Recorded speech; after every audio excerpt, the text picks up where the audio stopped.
യെശയ്യാ അധ്യായം 48. ഇസ്രായേൽ എന്ന പേർ വിളിക്കപ്പെട്ടവരും യഹൂദയുടെ വെള്ളത്തിൽ നിന്ന് ഉത്ഭവിച്ചിരിക്കുന്നവർ യഹോവയുടെ നാമത്തിൽ സത്യം ചെയ്യുന്നവർ സത്യത്തോടും നീതിയോടും കൂടെ അല്ലെങ്കിലും ഇസ്രായേലിൻ്റെ ദൈവത്തെ കീർത്തിക്കുന്നവരായ യാക്കോബിൻ്റെ നീതി കേട്ടുകൊള്ളും. അവർ തങ്ങളെ തന്നെ വിശുദ്ധ നഗരം എന്ന് വിളിച്ചു ഇസ്രായേലിൻ്റെ ദൈവത്തിൽ ആശ്രയിക്കുന്നുള്ളൂ. അവൻ്റെ നാമം സൈന്യങ്ങളിലെ യഹോവ എന്നാവുന്നു. പൂർവ്വകാര്യങ്ങൾ ഞാൻ പണ്ട് തന്നെ പ്രസ്താവിച്ചു. അവ എൻ്റെ വായിൽ നിന്ന് പുറപ്പെട്ടു.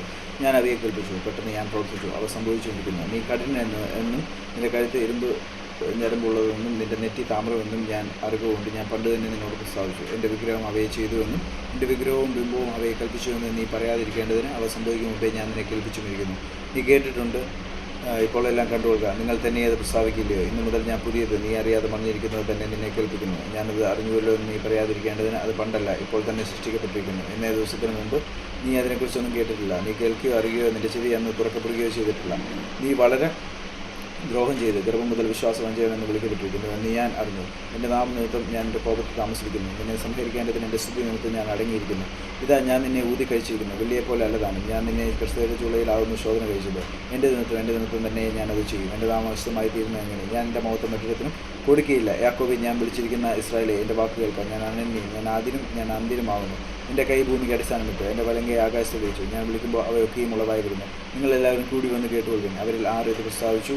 യഹോവ സ്നേഹിക്കുന്നവൻ ബാബേലിനോട് അവൻ്റെ ഹിതവും കൽദയരോട് അവൻ്റെ ഭുജബലവും അനുഷ്ഠിക്കും. ഞാൻ തന്നെ പ്രസ്താവിക്കുന്നു. ഞാൻ അവനെ വിളിച്ചു വരുത്തിയിരിക്കുന്നു. അവൻ്റെ വഴി സാധ്യമാകും. നിങ്ങൾ അടുത്ത് വന്നത് കേൾക്കും. ഞാൻ ആദ്യം മുതൽ രഹസ്യത്തിലല്ല പ്രസ്താവിച്ചിട്ടുള്ളത്. അതിൻ്റെ ഉത്ഭവകാലം മുതൽ ഞാൻ അവിടെയുണ്ട്. ഇപ്പോൾ യഹോവയായ കർത്താവ് എന്നെയും എൻ്റെ ആത്മാവിനെ അയച്ചിരിക്കുന്നു. ഇസ്രായേലിൻ്റെ പരിശുദ്ധനും നിൻ്റെ വീണ്ടെടുപ്പുകാരനുമായ യഹോവ പ്രകാരം അരുളി ചെയ്യുന്നു.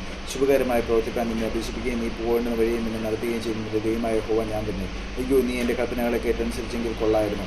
എന്നാൽ നിൻ്റെ സമാധാനം നദി പോലെയും നിൻ്റെ നീതി സമുദ്രത്തിലെ തിര പോലെയും ആകുമായിരുന്നു. നിൻ്റെ സന്തതി മണൽ പോലെയും നിൻ്റെ ഗർഭഫലം മണലത്തെ പോലെയും ആകുമായിരുന്നു. നിന്റെ പേർ എൻ്റെ മുമ്പിൽ നിന്ന് ഛേദിക്കപ്പെടുകയോ നശിച്ചു പോകുകയോ ചെയ്യുകയില്ലായിരുന്നു. ബാബലിൽ നിന്ന് പുറപ്പെടുവിൻ, ഉല്ലാസഘോഷത്തോടെ കൽദയരെ വിട്ട് ഓടിപ്പോകുവിൻ. ഇത് പ്രസ്താവിച്ച് കേൾപ്പിൻ. ഭൂമിയുടെ അറ്റത്തോളം ഇത് പ്രസിദ്ധമാക്കുവിൻ. യഹോവ തൻ്റെ ദാസനായ യാക്കോബിനെ വീണ്ടെടുത്തിരിക്കുന്നു എന്ന് പറയുവിൻ. അവൻ അവരെ ശൂന്യ പ്രദേശങ്ങളിൽ കൂടി നടത്തിയപ്പോൾ അവർക്ക് ദാഹിച്ചില്ല. അവൻ അവർക്ക് വേണ്ടി പാറയിൽ നിന്ന് വെള്ളം ഒഴുകുമാറാക്കി. അവൻ പാറ പിളർന്നപ്പോൾ വെള്ളം ചാടി പുറപ്പെട്ടു. ദുഷ്ടന്മാർക്ക് സമാധാനമില്ല എന്ന് യഹോവ അരുളി ചെയ്യുന്നു.